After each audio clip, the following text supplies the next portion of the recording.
Bismillahirrahmanirrahim. Assalamualaikum warahmatullahi wabarakatuh.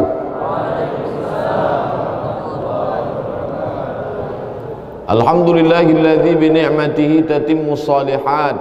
Wassalatu wassalamu ala sayyidis sadat wa ala alihi wa ashabihi ahlil fadaili wal karamat.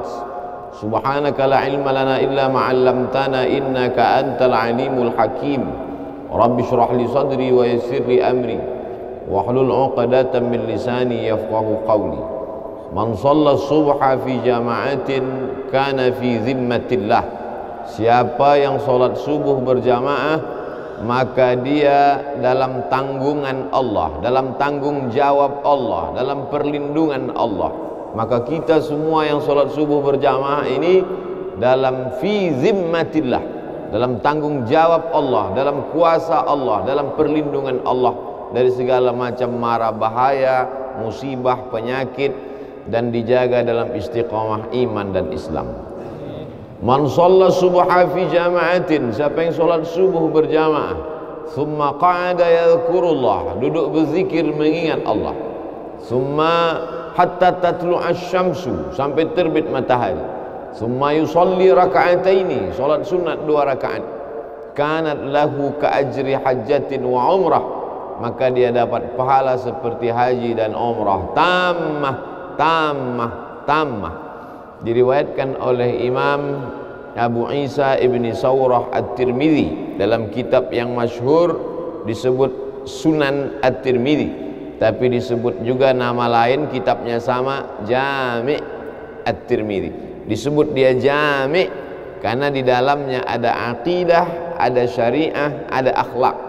Disebut dia dengan Sunan karena di dalamnya ada sunnah. Kalau 1 sunnah, kalau 2 sunnatani, kalau 3 sunan. Sunan Abi Daud, Sunan Tirmidzi, Sunan Nasai, Sunan Ibni Majah, Sunan Ad-Darimi. Bedanya dengan Sunan Gunung Jati, kenapa disebut sunan? Karena kalau kita hormat, tangan kita disusun. Susun itu susunan, maka disebut sunan. Tidak ada hubungan. Yang satu sunnah, yang satu cara menghormati, sunan. Karena kalau ketemu tangan kita bersusun-susun menghormati, memuliakan dia. Begitu juga lah tangan saya susun memuliakan Abah Raud, para tuan-tuan guru, alim ulama, Amar, Adinda Amar, sahabat-sahabat semua, muslimin muslimat. Insya Allah semua kita dalam ridha Allah subhanahu wa ta'ala. Saya diberi judul subuh ini, ayam mati di lumbung padi. Sepanjang saya ceramah baru inilah judul yang aneh, ayam mati di lumbung padi. Jangan seperti ayam mati di lumbung padi. Itu pepatah orang Indonesia. Lumbung padi itu kalau pergi nanti ke Sumatera Barat, ada rumah seperti rumah adat di depan rumah, rangking namanya, itu tempat menyimpan padi. Supaya apa? Supaya nanti di musim paceklik, musim kemarau, sawah tidak tumbuh hijau, tidak terjadi kelaparan. Di Pulau Jawa, di Kalimantan, di Sulawesi, bahkan di Papua juga begitu tabiat orang Indonesia. Memang dia punya persiapan. Kalau di tempat lain makanannya sagu, ada tempat penyimpanan sagu. Di daerah timur sana makan sagu. Saya ceramah ke daerah Sulawesi, ke Papua, di Sorong, di Raja Ampat, di Fak-Fak, diberi sagu. Ini makanan enak Pak Ustadz, saya coba, enak, cuman cepat laparnya karena kita biasa makan nasi. Artinya apa? Ada persiapan untuk masa depan. Itu diajarkan Allah subhanahu wa ta'ala dalam surah Yusuf, ketika dia diberikan Allah ta'ala ilham melalui mimpi, wahyu. Bagi kita tidak ada wahyu karena sudah putus dengan datangnya Nabi Muhammad SAW. Habis Al-yauma akmaltu lakum dinakum wa atmamtu alaikum ni'mati wa raditu lakumul Islam madina. Habis, tak ada lagi wahyu. Tapi kemudian ilham tetap terus ada. Lil insani lammatani, manusia ini punya dua lammah. Bisikan-bisikan yang datang dari malaikat disebut ilham. Bisikan-bisikan yang datang dari syaitan disebut waswasah. Makanya kita selalu minta perlindungan Allah dari waswasah. Qul a'udzu birabbin nas, malikin nas, ilahin nas, min syarril waswasil khannas. Nama perbuatannya waswasa, yuwaswisu. Perbuatannya waswasah. Tempat dia berbisik, alladzi waswisu fi sudur, di dada. Bagian yang sebelah mana? Atas, bawah, kanan, kiri.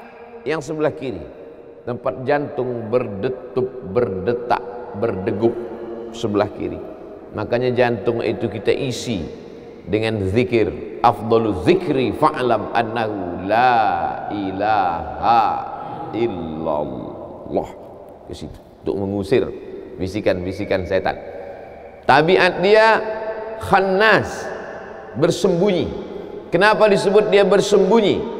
Karena dia mengintai seperti tikus di lubang mengintai kucing.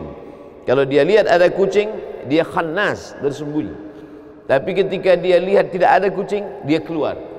Maka saat hati berzikir, dia bersembunyi. Saat hati lalai, dia keluar. Maka kata Allah, wala takum minal ghafilin, jangan kau lalai. Kun ma'allah, selalulah engkau bersama dengan Allah. Selalulah engkau bersama dengan Allah. Kalau engkau tidak bisa bersama dengan Allah, fakun man ma'allah, hendaklah engkau bersama dengan orang.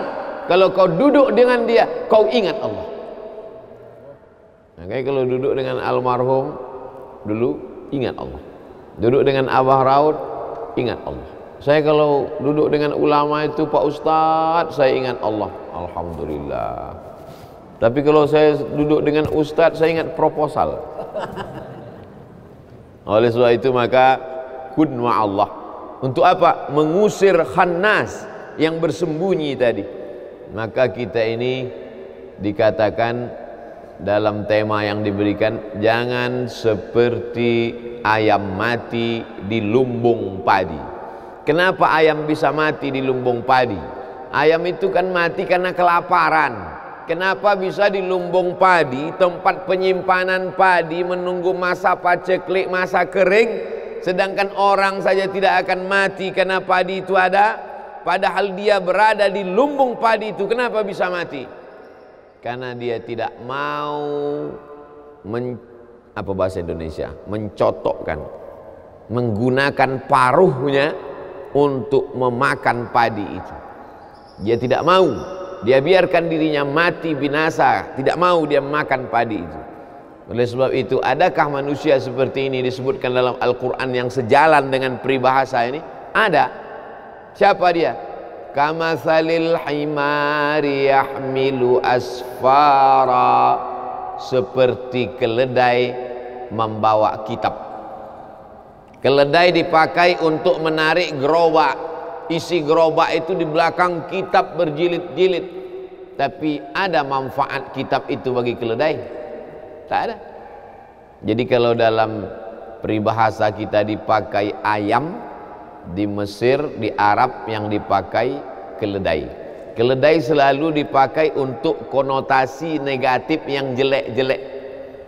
Suara. Inna angkaral aswati la sautul hamir. Suara yang paling jelek adalah suara keledai. Gimana sih suara keledai, Pak Ustadz? Tulis aja di YouTube, sautul hamir. Tulis di sautul hamir. Jangan sekarang, nanti habis pengajian. Untuk rumah yang paling jelek, la baitul ankabut. Janganlah jadi rumah yang paling rapuh. Rumah yang paling kokoh kelihatannya adalah laba-laba. Rumahnya Spiderman. Tapi itulah rumah yang paling rapuh. Kenapa? Karena membangunnya susah, menarik getah kayu, disusun demikian indah cantik berangkai, tapi kemudian sekali tarik saja hancur. Perumpamaan rumah paling jelek laba-laba, perumpamaan suara paling buruk keledai. Dan dalam peribahasa kita pun, jangan sampai keledai jatuh 2 kali di lubang yang sama. Sebuah perumpamaan. Maka sesungguhnya yang kita pahami bukan bunyi teksnya, bukan kalimatnya, bukan hewan yang dipilih apakah ayam atau keledai, tapi yang diambil di situ adalah tidak mengambil manfaat. Sebagaimana ayam tidak mengambil manfaat dari padi, padahal sebenarnya padi bisa mengenyangkan dia, menyelamatkan nyawanya, bisa hidup panjang tidak kelaparan, maka keledai juga tak mengambil manfaat dari kitab-kitab, buku-buku yang dia bawa. 1 gerobak, 3 kereta keledai di belakang, tak ada manfaatnya. Kamatsalil himari yahmilu asfara. Dalam ayat lain Allah Ta'ala memberikan contoh, kalau yang ini keledai, manusia mulia, tapi apa kata Allah? Walau syi'na la rafa'nahu biha. Kalau kami mau, kami sudah lama angkat derajatnya. Walakinnahu akhlada ilal ardi. Tapi dia tidak mau naik ke atas, dia lebih memilih jatuh ke bawah. Wattaba' hawah, diperturutkannya hawa nafsunya. Famathaluhu, ini lebih tinggi lagi. Famathaluhu kamathalil kalb. Perumpamaan dia kata Allah seperti seekor kalb, dog, anjing. Intahmil alaihi yalhas atau tatrukhu yalhas. Anjing, kalau kau ambil batu mau kau lempar, dia tetap juga menjulurkan lidahnya. Dan andai kau diam, tetap juga dia menjulurkan lidahnya. Tapi tidak selamanya anjing disebutkan dalam perumpamaan yang jelek. Ada satu ayat disebutkan anjing beberapa kali ketika anjing bersahabat dengan ashabul kahfi. Apa maknanya? Anjing sekalipun najis mughalladhah, kalau dia jilat, idza walagal kalbu fi ina'i ahadikum, kalau ada seekor anjing menjulurkan lidahnya ke dalam bejana tempat air kamu, fa ahriquhu, tumpahkan air itu semuanya habis. Basuh bejana tempat air itu dengan 7 kali. 1 kali dengan air bercampur tanah, 6 kali dengan air suci yang mensucikan. Tahir mutahhir, suci lagi mensucikan. Apa maknanya? Anjing yang najis, yang kotor, tapi kalau dia dekat dengan orang soleh, disebutkan Allah Subhanahu wa ta'ala beberapa kali dalam Al-Quran. Kalau anjing saja bisa dimuliakan sedemikian rupa, apalagi makhluk yang mulia. Ada saatnya manusia ini begitu hebat, begitu tinggi, maka kata Allah Subhanahu wa ta'ala, wa idh qulna lil malaikati, kami perintahkan kepada seluruh malaikat, usjudu li Adam, sujud kepada Adam, fasajadu, sujud semuanya, illa iblis, kecuali 1 makhluk yang hina, warnanya hitam, terbuat dari tanah busuk bau, rendah diinjak tapak kaki, tapi begitu ditiupkan Allah, fanafakhtu fihi min ruhi, aku tiupkan ruh ke dalamnya, apa yang terjadi? Faqa'u lahu sajidin. Semua makhluk-makhluk yang bercahaya, yang indah, yang hebat itu sajidin, sujud ke tanah yang busuk dan bau. Kenapa? Allah meniupkan ruh kemuliaan di dalamnya.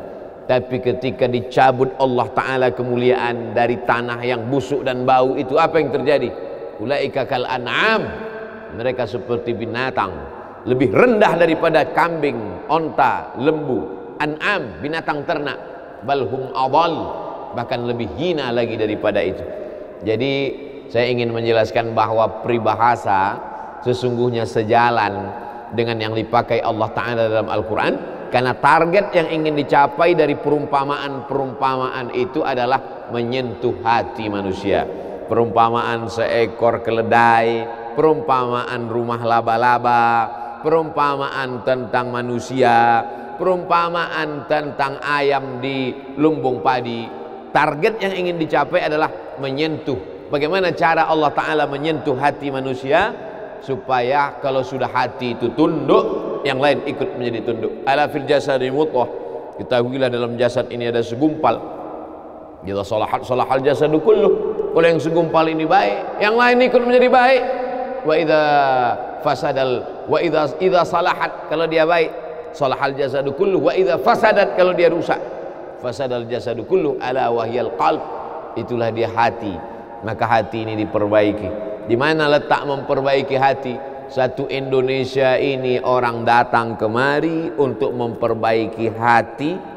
Disinilah lumbung padi itu, disinilah lumbung zikir itu, disinilah lumbung ilmu itu, disinilah tempat para penghafal Quran itu, disinilah tempat wali-wali Allah berkumpul.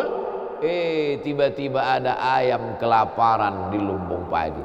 Pagi ini Abdul Somad datang kemari untuk mencari padi-padi, karena jiwa yang kering, hati yang kosong hampa, berkumpul bersama orang-orang soleh. Idza marartum biriyadil jannah farta'u, kalau kamu lewat di taman surga, kalau kamu lewat mampir singgah melalui taman surga, farta'u, makan minumlah kamu di taman itu. Kata sahabat, mana ada taman surga di dunia ya Rasulullah? Taman surga itu kan di akhirat. Kata Rasulullah, ada taman surga di dunia. Apa itu? Majalisul zikri, majelis zikir. Jangan sampai ayam mati di lumbung padi. Padi materi, benda, bisa mengenyangkan lambung ayam. Tapi yang kita maksud di sini kiasan bukan padi materi beras, bukan jagung, bukan sagu, bukan beras. Yang dimaksud apa? Yang mengenyangkan spiritual kita. Kalau anak tidak dikasih makan sarapan pagi, dia nanti akan makan makanan yang belum pasti, steril, pewarnanya pewarna tekstil. 3 hari tidak basi karena ternyata pakai pengawet. Bukan cuman pengawet itu mengawetkan makanan dia awet sekalian gara-gara pengawet terlalu banyak. Maka orang tua yang khawatir anaknya jajan sembarangan di pinggir jalan, dikasih makanan. Ini materi, makanan ini materi, beras ini benda, sagu ini benda, jagung ini benda. Benda hanya bisa mengenyangkan benda. Materi beras, jagung, padi mengenyangkan lambung, karena lambung juga materi. Tapi jiwa manusia bukan materi. Ada zahir, ada batin, ada spiritual, ada material.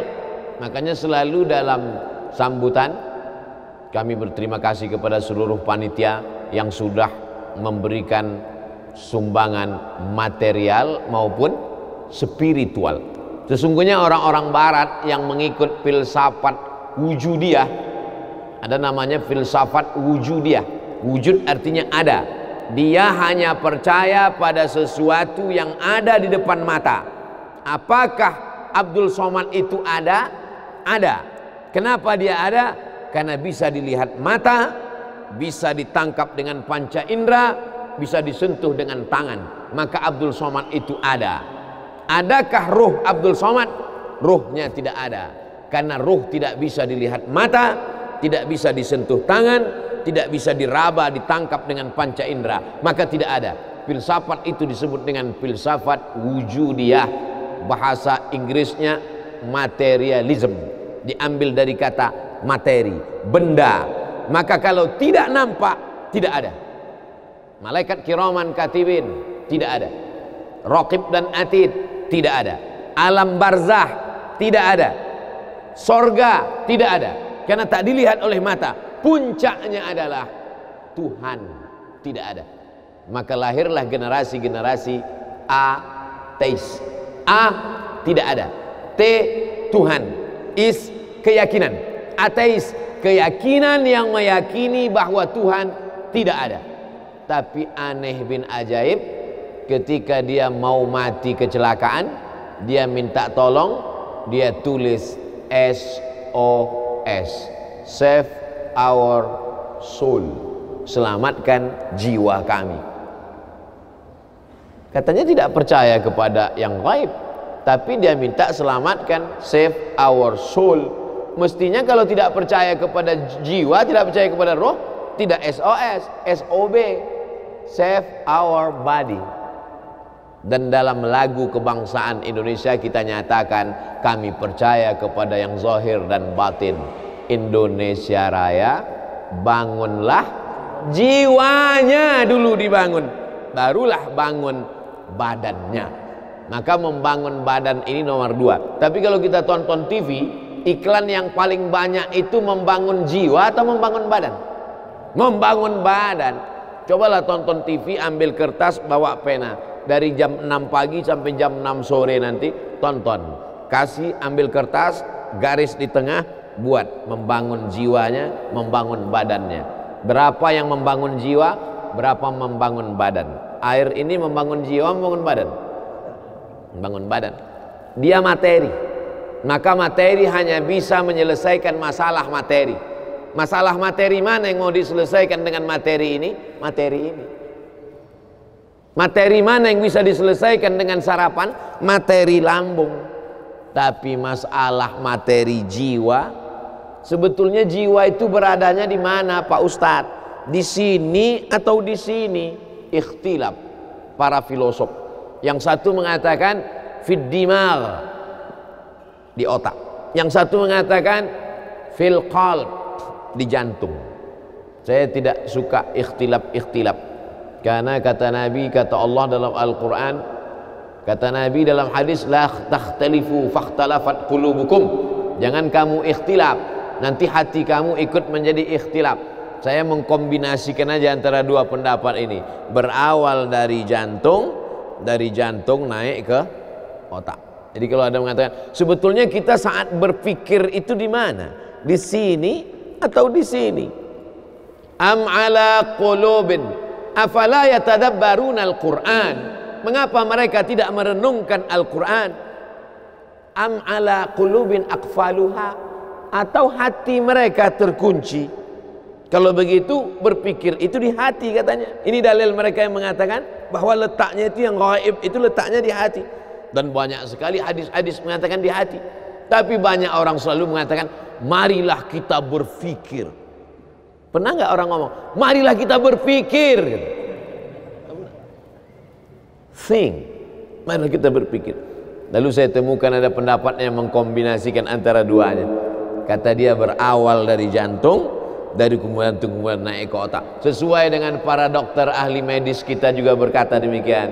Berawal dari degup, detak, hembusan darah di jantung, dari jantung lalu kemudian menyembur ke otak.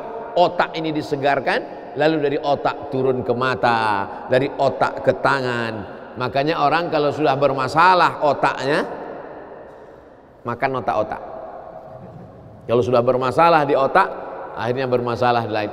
Makanya penyakit yang paling berbahaya, penyakit yang paling ditakuti orang zaman sekarang, akibat dari banyaknya lemak, minyak masuk ke dalam darah, akhirnya terjadi penyumbatan saluran darah, lalu kemudian na'udzubillah terjadilah hal-hal mati badan sebelah, stroke dan lain sebagainya. Tapi insya Allah orang-orang yang soleh makan yang digaga, apalagi sekarang 10 awal Muharram, bulan mulia, bulan haram, bulan banyak dipakai untuk beribadah. Jangan sampai tinggal puasa sunat 9, 10, 11, nggak bisa 3 hari 9, 10 saja, 9, 10 pun nggak bisa 10 saja, 10 pun nggak bisa juga. Innalillahi wa inna ilaihi raji'un. Lalu kemudian kalau dipakai teori-teori Nabi SAW, Nabi itu berbuat itu bukan mengikuti analisa akal, tidak pula mengikuti hati, tapi dibantah Allah itu semua. Wa ma yantiqu anil hawa in huwa illa wahyun yuha, wahyu dari Allah Subhanahu wa taala. Maka sesungguhnya saya ingin menjelaskan, materi hanya bisa menyelesaikan masalah materi. Materi hanya bisa menyelesaikan masalah materi. Sedangkan yang dimaksud dengan non materi, membaca Quran, zikir, duduk dengan orang-orang soleh, pengajian, tasbih, tahmid, takbir, solawat, majelis ilmu, itu adalah menyelesaikan non materi. Makanya kita Islam ini diajarkan keseimbangan. Jangan kau angkat suaramu tinggi-tinggi. La tarfa'u aswatakum fawqa sautin nabi.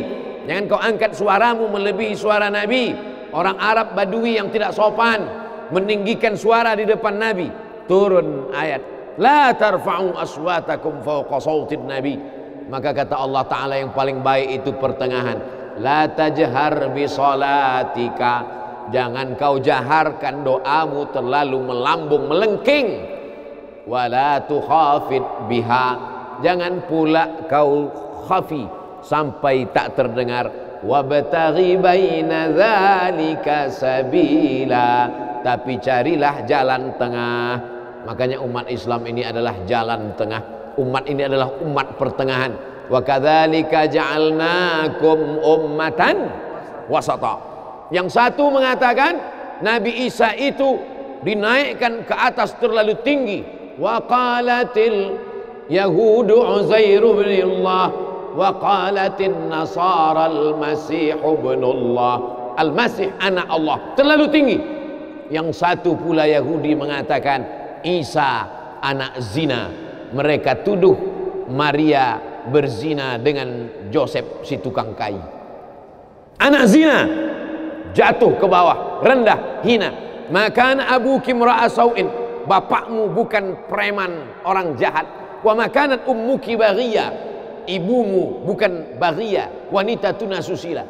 Datang orang Yahudi menemui Maryam yang baru saja melahirkan anak. Makanan qasiyah. Dia tidak tahan mendengar buli-buli. Mengapa dia punya anak tanpa suami? Kenapa dia bisa hamil? Membuli. Habis dia dibuli, akhirnya dia pergi mengasingkan diri. Makanan qasiyah di tempat yang jauh dari Palestina. Nah, jadi di antara yang suka membuli ini Yahudi. Jadi kalau ada suka membuli ini otak-otak Yahudi. Maka larilah Maryam. Jadi kalau mau belajar dari bagaimana Maryam dibuli orang, bagaimana cara dia, pergi lari. Kita sekarang kalau dibuli orang nggak perlu lari, cukup matikan handphone. Lalu kemudian dasar pembuli, orang sudah lari, ternyata mereka datang ke sana. Mereka datangi langsung. Apa kata mereka? Makanat abuki imra'a sau'in. Bapakmu bukan orang jahat. Wa makanat ummuki baghiya. Ibumu bukan wanita tunasusila. Titik. Kalau ayat itu dilanjutkan tidak layak menjadi kitab suci. Bapakmu bukan preman tengik, ibumu bukan wanita tunasusila. Kalau dilanjutkan, mengapa kau punya anak hasil zina? Apa yang dilakukan Maryam? Tarkul jawabi alal jahili jawabun. Tidak menjawab orang yang jahil, itulah jawabannya. Tidak menjawab orang jahil, itulah jawabannya. Apa yang dilakukan Maryam? Fa asyarat ilaih. Maryam cukup menunjuk anaknya. Isa yang terbaring, sesosok bayi. Fa asyarat ilaih. Maryam menunjuk anaknya. Kata Maryam, bayangkan tiba-tiba kalau datang orang sedang membuli. Kenapa kamu bisa hamil gak punya suami? Bapakmu bukan orang jahat, ibumu juga bukan wanita tunasusila. Kenapa kamu bisa punya anak haram? Oh, makin marah dia. Apa kata mereka? Kaifa nukallimu man kana fil mahdi sabiyya? Kaifa nukallimu man kana fil mahdi sabiyya? Kamu suruh kami bicara dengan anak kecil ini. Bagaimana kami bisa bicara dengan anak ini? Disitulah Allah Ta'ala menunjukkan mukjizatnya, seimbang antara zahir dan batin. Yang dilakukan oleh Maryam itu adalah zahir, menunjuk anak. Tapi yang dilakukan Allah adalah batin. Islam mengajarkan seimbang antara zahir dan batin. Jangan orang hanya batin saja. Innallaha la yanzuru ila ajsamikum. Allah tidak melihat bentuk fisik tubuh kamu. Wala ila suwarikum. Allah tak melihat rupa wajah kamu. Walakin yanzuru ila qulubikum. Yang dilihat Allah itu batin kamu. Gara-gara ini santri-santri tak mandi pagi. Kamu kenapa matanya? Allah hanya melihat hati kita, Pak Ustaz. Makanya ketika bercermin kita diajarkan Allahumma kama hassanta khalqi wa hassin khuluqi. Makanya di azikra yang zahir ada, yang batin ada. Merugilah orang yang berada di Jakarta, Jabodetabek, Jakarta, Bogor, Depok, Tangerang, Bekasi. Mereka adalah ayam-ayam mati di lumbung padi. Yang dari Sumatera selamat, karena nyebrang pulau. Kalau mau datang kemari rapid test dulu. Kan sembarang. Nih, masih ada bekasnya. Saya selamat. Saya tidak termasuk ayam mati di lumbung padi, karena lumbungnya jauh. Tapi yang ada di sekitar Jabodetabek, Lampung agak kena juga karena dekat kemari. Dulu seingat saya berbis-bis datang kemari. Lalu kemudian yang lebih dekat lagi Bogor, yang lebih dekat lagi sekitar ini. Maka ini akan ditanya, la tus'alunna yauma idzin anin na'im. Kamu ditanya, nikmat terbesar adalah bisa tinggal di dekat az-zikra, nikmat terbesar. Tapi tidak ada nikmat yang sia-sia. Afa khalaqnakum abatha, apakah kami ciptakan kamu sia-sia? Aku beri engkau nyawa, aku titipkan roh di dalam jasadmu, kuberikan kesempatan tinggal di dekat az-zikra. Tapi kenapa kau menjadi ayam yang mati di lumbung padi? Perutnya mungkin kenyang, tenggorokannya mungkin tenang, matanya mungkin lapang, tidurnya lelap, tapi jiwa kosong hampa. Akibat apa? Akibat tidak diisi dengan zikir, tidak diisi dengan baca Quran, tidak diisi dengan muhasabah, tidak diisi dengan meneteskan air mata, tidak diisi dengan duduk bersama ulama, tidak diisi dengan sholat berjamaah, tidak diisi dengan kajian-kajian. Sesungguhnya setiap kita datang ke dunia ini sudah membawa benih. Tidak ada yang lahir ke dunia ini kosong hampa. Jadi kalau ada bapak-bapak yang diceramahi oleh orang motivator atau siapapun dia, mari isi anak kita dengan Islam, mari isi anak kita dengan iman. Tidak begitu guys. Kita lahir ke dunia ini bukan dalam keadaan kosong. Kita lahir sudah membawa iman. Mana dalilnya? A'udzubillahi minasyaitonir rajim. Wa idz akhadha rabbuka min bani Adam. Ingatlah ketika Allah mengambil persaksian dari seluruh anak cucu keturunan Adam. Wa asyhadahum. Allah mengambil persaksian. Asyhada yushhidu. Asyhadahum ala anfusihim. Ketika itu Allah bertanya, alastu bi rabbikum, bukankah aku ini Rabb kamu? Semua kita waktu itu menjawab, bala syahidna, ya engkau adalah Rabb kami ya Allah.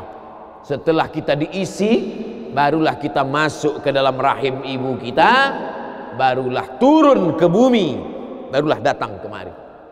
Lalu kemudian setelah di sini lupa, antaqulu yaumal qiyamati inna kunna an hadza ghafilin. Kami lupa, kami tidak ingat. Orang yang tidak ingat ini diingatkan. Fadzakir, ingatkanlah. Inna fa'ati az-zikra. Fadzakir, berilah peringatan. Inna fa'ati az-zikra. Inna fa'atiz zikra. Az-zikra bermanfaat untuk siapa?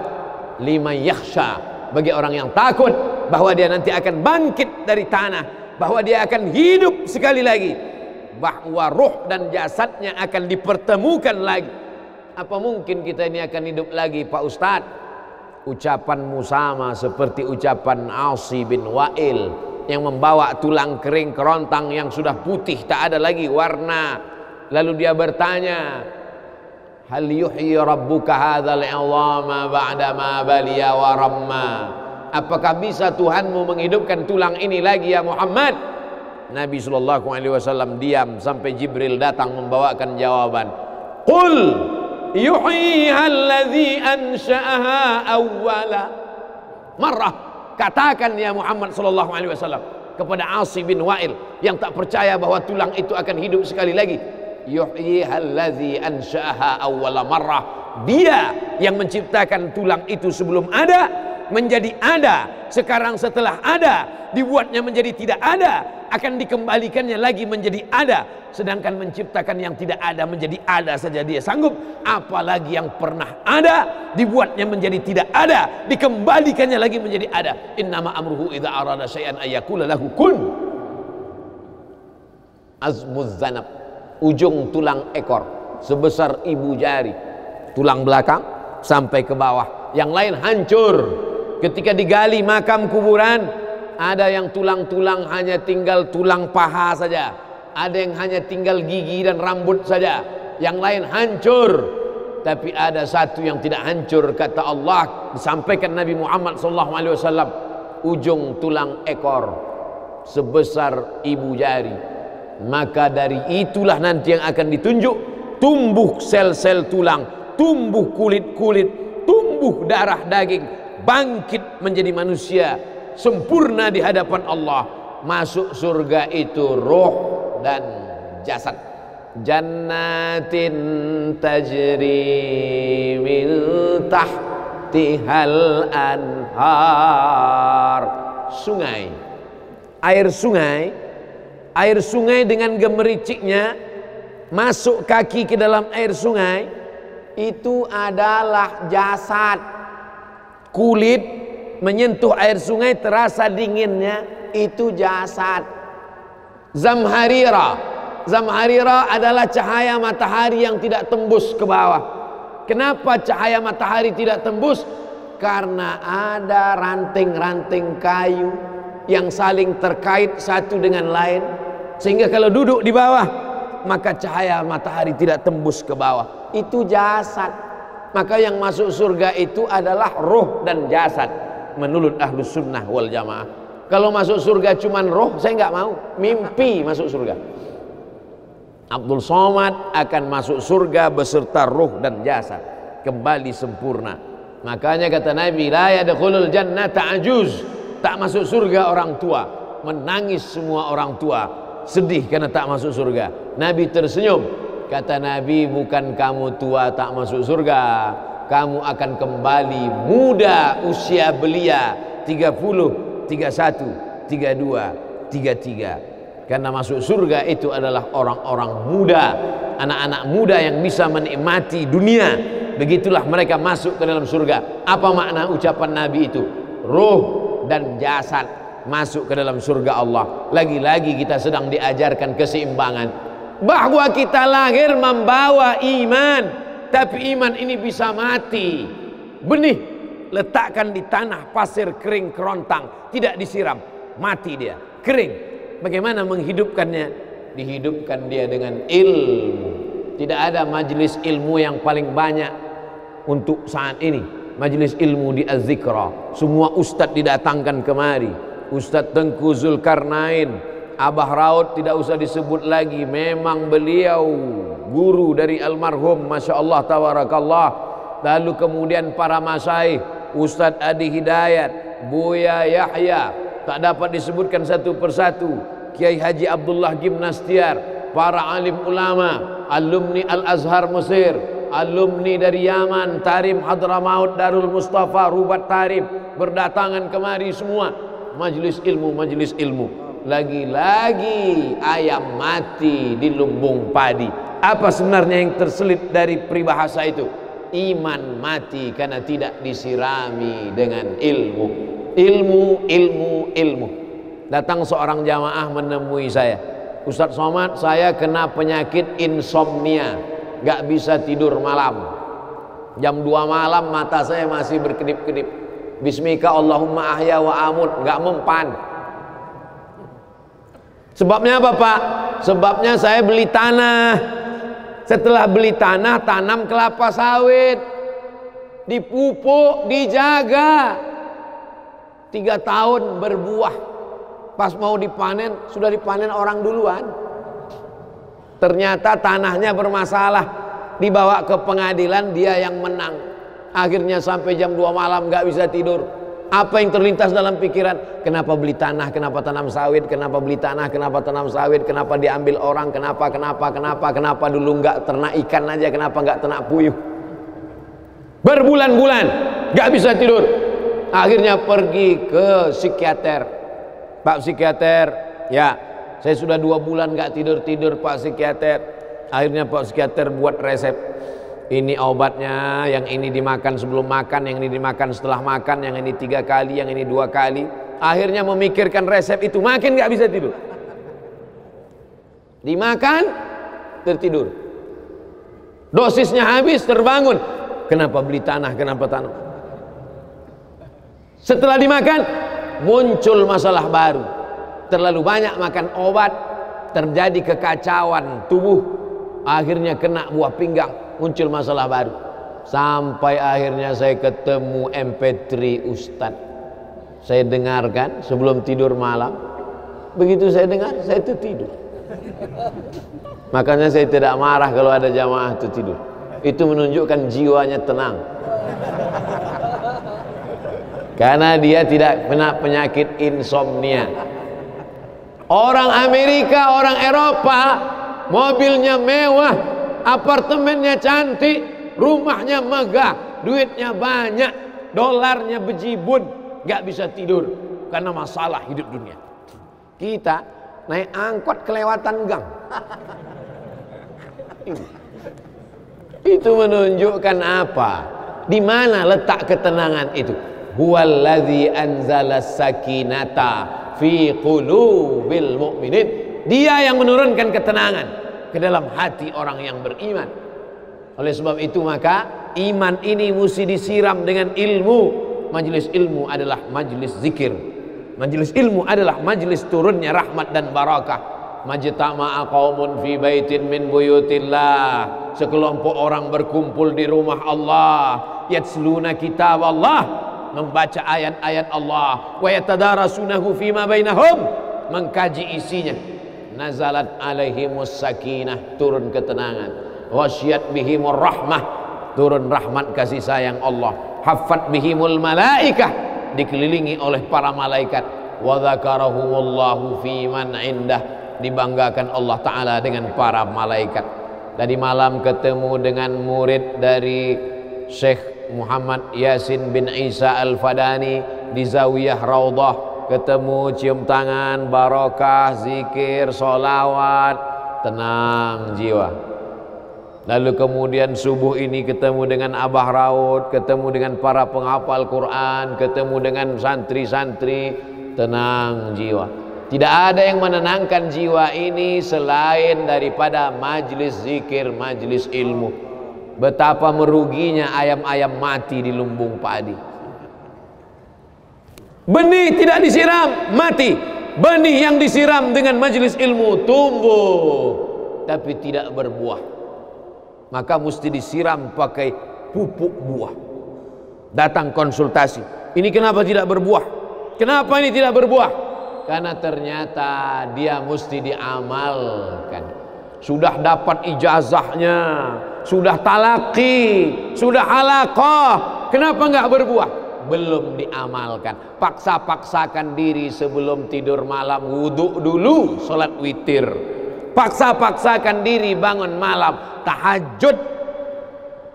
Paksa-paksakan diri siang, sholat qabliyah, sholat ba'diyah. Paksa-paksakan diri pagi, sholat duha. Paksa-paksakan diri, sholat subuh berjamaah. Barulah dia berbuah. Kalau dia tidak berbuah, dia hanya sekedar pokok kayu yang hanya membuat sampah saja. Tapi paling tidak tempat orang bernaung di bawah ketika panas. Tapi manfaatnya tidak sesuai, karena yang ditunggu itu buahnya. Masa pohon kayu rindang besar tidak berbuah, sementara semangka yang kecil buahnya besar? Oleh sebab itu maka mesti berbuah. Benih disiram, berbatang, berputih, berbuah.